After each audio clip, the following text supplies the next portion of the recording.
o Papa João Paulo II, quero colocar aqui, né, ele que participou vivamente do Concílio Vaticano II, algumas citações que o Papa João Paulo II fez sobre o Concílio Vaticano II, eu queria colocar aqui.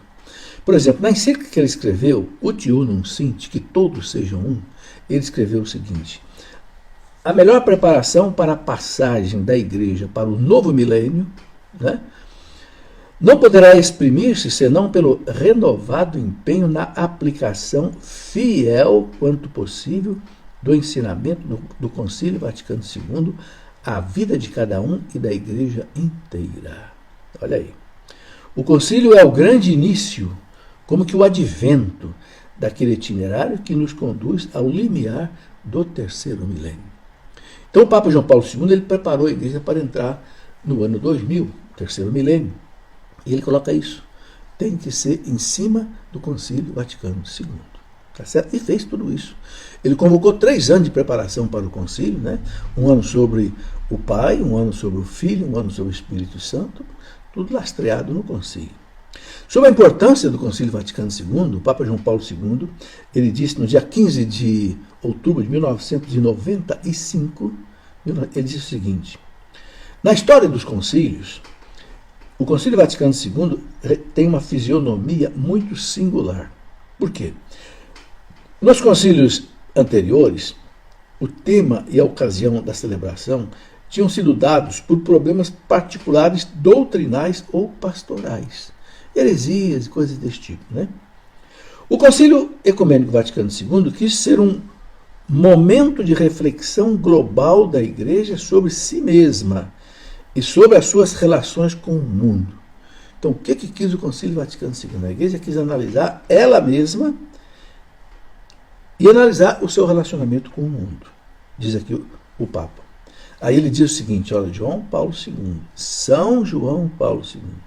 Graças ao sopro do Espírito Santo, o concílio lançou as bases de uma nova primavera na Igreja.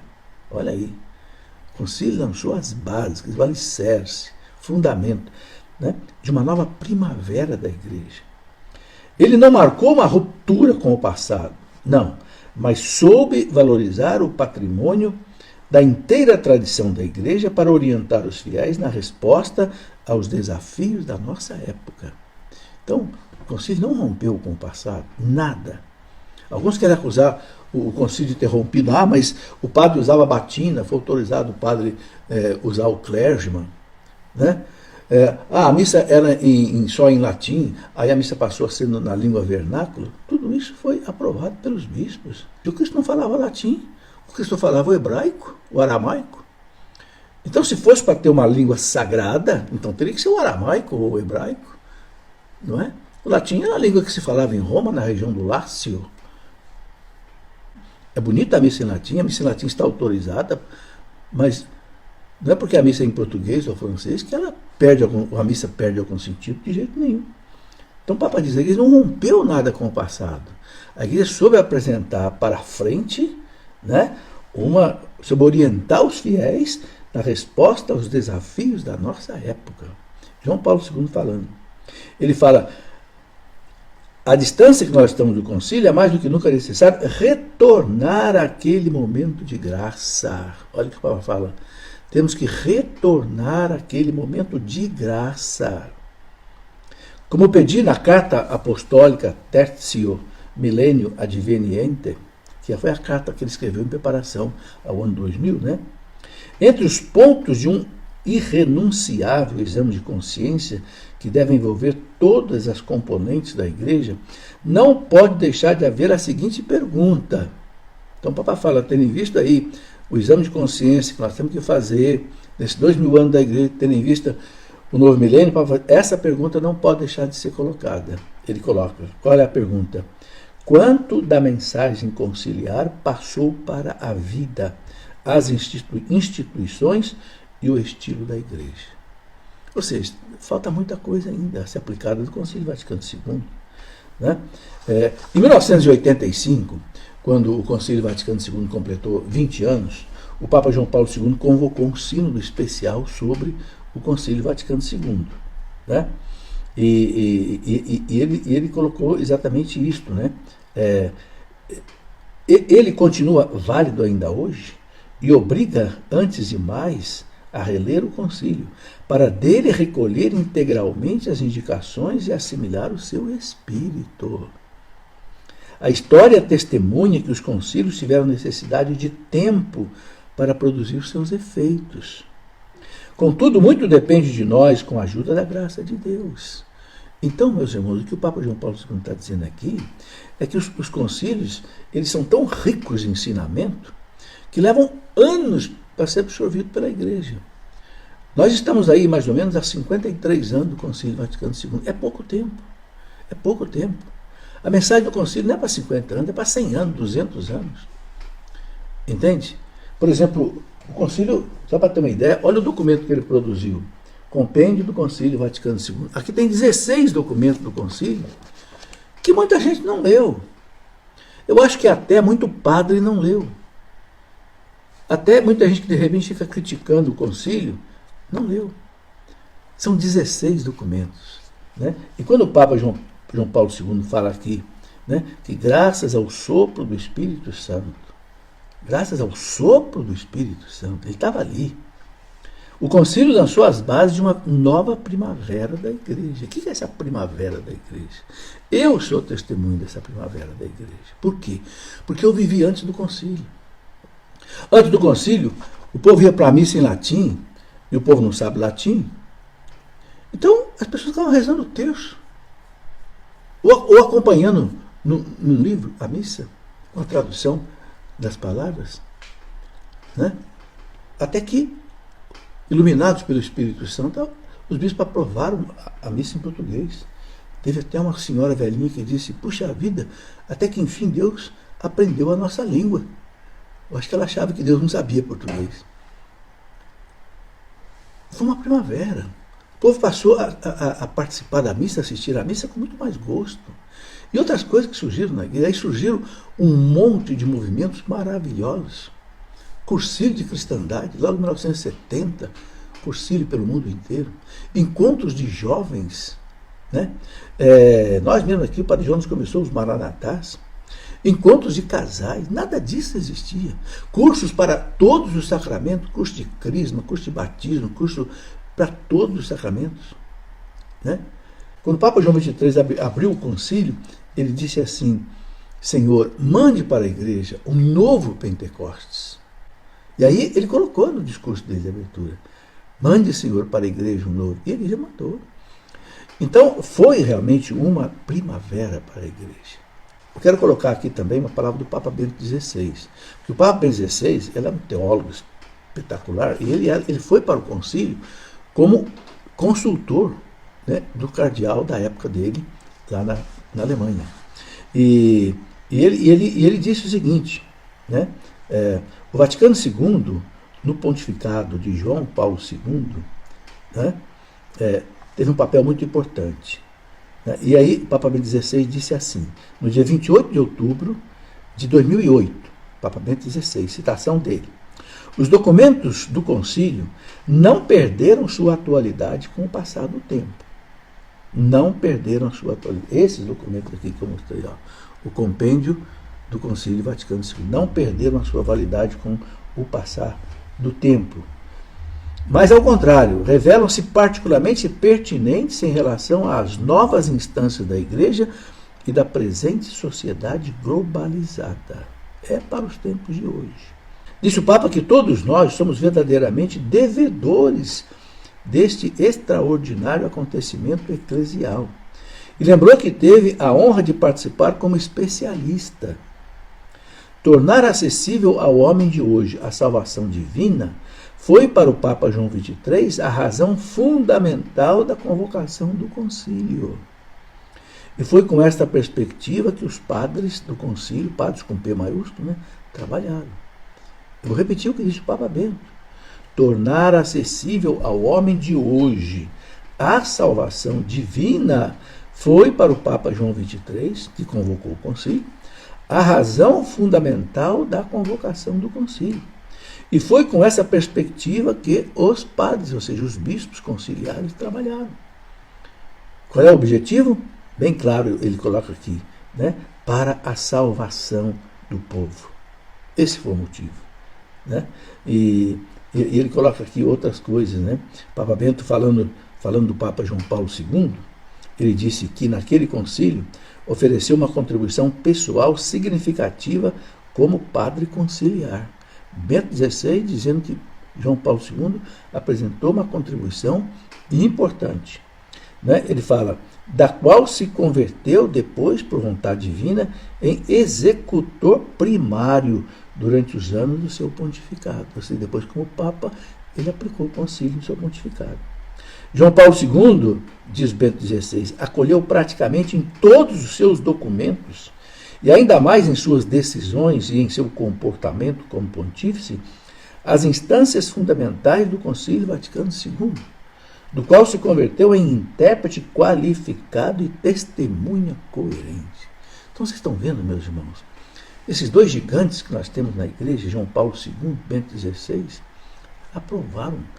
Paulo VI, que foi quem substituiu João XXIII e que aprovou todos esses documentos, Paulo VI também era um entusiasta do concílio.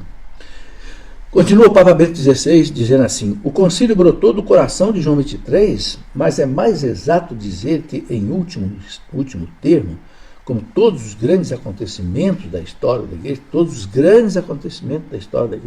brotou do coração de Deus, de sua vontade salvífica. Olha aí, o Papa está dizendo, Bento XVI, o concílio nasceu foi do coração de Deus, que colocou no coração de João XXIII, de Paulo VI, que quando João XXIII morreu, se Paulo VI quisesse, ele interrompia o concílio. Ele não interrompeu, ele deu sequência. Depois ele diz aqui, né, a múltipla herança doutrinal que encontramos em suas constituições dogmáticas, né, são as 3 constituições dogmáticas, a Lumen Gentium, né, a Sacrosanto Concílio e a Dei Verbum. Então, ele fala aqui, a múltipla herança doutrinal que encontramos em suas constituições dogmáticas, nas declarações e nos decretos, que aqui tem constituições, né, você pode ver aqui, ó, constituições, declarações e decretos. Constituições, declarações e decretos. Então, Bento XVI diz assim, né, a múltipla herança doutrinal que encontramos em suas constituições dogmáticas, nas declarações e nos decretos, estimula-nos ainda agora a aprofundar na palavra do Senhor para aplicá-lo ao hoje da igreja, tendo muito presentes as necessidades dos homens e mulheres do mundo contemporâneo, extremamente necessitado de conhecer e experimentar a luz da esperança cristã. Então vocês estão vendo que é só elogio ao concílio. Né? Ele fala aqui ainda o Santo Padre pediu aos congressistas, né? Ele estava falando num congresso sobre o concílio, Bento XVI. O Santo Padre pediu aos congressistas que se aproximem dos documentos conciliares para buscar neles respostas satisfatórias aos muitos interrogantes de nosso tempo. O que Bento XVI pediu? No ano 2008, faz aí 12 anos só, né? Que se aproximem dos documentos conciliares para buscar nele respostas satisfatórias às muitas interrogações do nosso tempo. Então, Bento XVI pediu, vamos voltar, vamos, né, se aproximar dos documentos do Concílio Vaticano II, vamos ler. Então, nós precisamos, meus irmãos, ler esses documentos do Concílio Vaticano II. São 16 documentos. É uma coisa maravilhosa. Né? Tem 3 constituições chamadas dogmáticas. Uma, a Lumen Gentium, sobre a igreja, uma coisa maravilhosa. Tem um capítulo 8 inteirinho sobre Nossa Senhora. Tem a Dei Verbum, que é sobre a revelação de Deus, como é que Deus se revela pela Bíblia, pela tradição. Tem a Sacrosantum Concilium, sobre a liturgia. Uma coisa maravilhosa. Eu escrevi um livro inteiro para entender e celebrar a liturgia, que eu usei muita coisa daí. Né? E depois tem uma outra constituição pastoral maravilhosa, chamada Gaudium et Spes, Alegrias e Esperanças, um documento extraordinário, é o diálogo da igreja com o mundo. Depois nós temos aí uma série de decretos, né, e declarações sobre os bispos, sobre os sacerdotes, sobre a vida religiosa, sobre os leigos, sobre o papel missionário da igreja, agentes, né? Aqui você vê nesse compêndio, né? Depois temos aí sobre Optatam Totius, sobre os seminários, né? Apostolica Actuositatem, sobre os leigos. Este documento aqui é importantíssimo para nós leigos. Apostolica Actuositatem, sobre os leigos. Intermirifica, sobre os meios de comunicação. Olha aí. Um decreto, uma declaração Nostra Aetate, sobre as religiões, outras religiões não cristãs, né? Dignitatis Humanae, sobre a dignidade humana. Gravissimum Educationis, sobre a educação. Ou seja, o concílio ele permeou todos os problemas do nosso tempo. Por isso que o Papa Bento XVI convida aqui, né, aos congressistas que se aproximem dos documentos conciliares para buscar nele respostas satisfatórias às muitas interrogações do nosso tempo. Então, senhores padres, senhores seminaristas, leigos envolvidos no trabalho dele, vamos ler o documento do Concílio Vaticano II. Adquira o compêndio do Vaticano II. Sabe como é que o Papa Paulo VI, quando aprovou esse documento, ele se referiu a ele? Lá em 1965, ele disse, é o novo catecismo da Igreja Católica. Chamou de novo catecismo, não é um catecismo, mas ele dizia o seguinte, aqui está o contexto da Igreja, a doutrina da Igreja. Depois o Papa João Paulo II reviu o catecismo, né, em 1992. Bom, eu gostaria de colocar aqui duas citações muito importantes sobre os concílios. O primeiro é do próprio Catecismo da Igreja, que fala o seguinte, não pode haver concílio ecumênico que, como tal, não seja aprovado ou ao menos reconhecido pelo sucessor de Pedro, o Papa. Está lá no Catecismo, para 884, né? E também está na Lumen Gentium 22. Não pode um concílio valer, não vale se não tiver aprovação do Papa. Ora, o Concílio Vaticano II teve a ampla aprovação do Papa Paulo VI. Eu quero ler para vocês aqui, quando o Papa aprova um documento, por exemplo, quando ele aprovou o documento, vou pegar aqui, ele aprovou, por exemplo, o documento sobre a Igreja, a Lumen Gentium. Olha como é que ele aprovou. Nós, pelo poder apostólico, por Cristo a nós confiado, juntamente com os veneráveis padres do concílio, no Espírito Santo, olha a palavra que o Papa usa, aprovação de cada um dos 16 documentos, o Papa Paulo VI usou essa expressão, no Espírito Santo, a aprovamos, decretamos e estatuímos. Ainda ordenamos que o que foi assim determinado em concílio seja promulgado para a glória de Deus. Roma, junto de São Pedro, dia 21 de novembro de 1964. Está aí. O Papa aprovou a Lumen Gentium. E todos os outros documentos que o Papa aprovou, ele aprovou todos, sempre ele coloca nós, no Espírito Santo. Olha que bonito. E agora você vê gente dizendo aí que o concílio foi ruim para a igreja, que o concílio abriu as portas da igreja para o comunismo. Nada disso.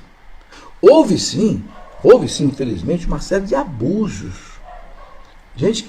Padres até, que fizeram muitos abusos em cima do Concílio Vaticano II. Né? Houve uma debandada de padres que deixou a igreja, inclusive. Né? Houve também muitas igrejas que retiraram todas as imagens da igreja. Não foi isso que o concílio mandou. O concílio mandou que se desse mais ênfase ao Cristo, mas nunca mandou que se retirassem, por exemplo, imagens das igrejas. Não. Tanto é que voltaram depois, né? Muitas delas. Quer dizer, houve uma aplicação errada do Concílio Vaticano II. Que, aliás, o Papa Paulo VI chegou a ficar muito preocupado. Ele disse, nós esperávamos uma coisa e aconteceu outra. Ou seja, nós esperávamos que a igreja entendesse, vivesse de maneira correta, mas muita gente viveu de maneira errada. Ele chegou a dizer assim, a fumaça de Satanás penetrou na igreja. Paulo VI disse isso. Né? Agora veja uma outra citação, que eu quero colocar aqui, para a gente encerrando essa nossa reflexão de hoje. O Código de Direito Canônico da Igreja, que é, podemos dizer assim, como que o Estatuto da Igreja, a Constituição da Igreja, né? Diz assim, os decretos de um concílio ecumênico somente têm força obrigatória se havendo sido aprovados pelo Romano Pontífice, juntamente com os padres conciliares, são confirmados pelo Papa e promulgados por mandato seu. Está aí. Paulo VI aprovou. E os bispos aprovaram. Está certo? Um ou outro discordou, uma minoria. Concordaram. Né? Então, diz aqui o Código, tem força obrigatória. Nós somos obrigados a obedecer ao Concílio Vaticano II. Está no Código de Direito Canônico da Igreja. Cânon 341, parágrafo 1º. Depois, o Papa São João Paulo II disse o seguinte, ao concílio, o Papa João XXIII tinha confiado como tarefa principal guardar e apresentar melhor o precioso depósito da doutrina cristã, para o tornar mais acessível aos fiéis de Cristo e a todos os homens de boa vontade. Então, o que João Paulo fala de que João XXIII queria? Queria, né, exatamente isso, que a doutrina cristã fosse explicada de maneira mais clara. Ele fala, para tornar mais acessível aos fiéis de Cristo e a todos os homens de boa vontade. Então está aí, meus irmãos, não há motivo de alguém querer se colocar contra o Concílio Vaticano II. Quem fizer isso está pecando contra a Igreja. Por quê? Porque se alguém quiser anular o Concílio Vaticano II, então não vai anular todos os 20 anteriores.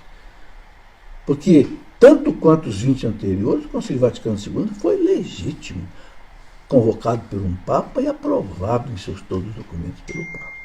Ok? Precisamos, meus irmãos, ser obedientes à Igreja. Quem se põe contra a Igreja, quem se põe contra os Papas, olha, são 4 Papas, 4, podemos dizer 5, que aprovaram os concílios. João XXIII, Paulo VI, João Paulo I, João Paulo II, Bento XVI e Francisco, são 6, mais do que 5. Então não há motivo para a gente se colocar contra o concílio. Nós temos que ser o contrário. Primeiro, dar graças a Deus por esta primavera da Igreja, como diz João Paulo II. Segundo, conhecer esses documentos. E terceiro, viver esses documentos. Eu conheço esses documentos. Eu amo. Para mim, 3 documentos básicos na minha vida hoje. A Bíblia, o Catecismo da Igreja e o Compêndio do Concílio Vaticano II. São, assim, textos básicos para todo o meu trabalho que eu faço, livro que escrevo, palestra que faço, aula que dou. Não saio dessa trilogia. E ainda uso, claro, os outros documentos, como Código de Direito Canônico, Encíclica dos Papas e etc.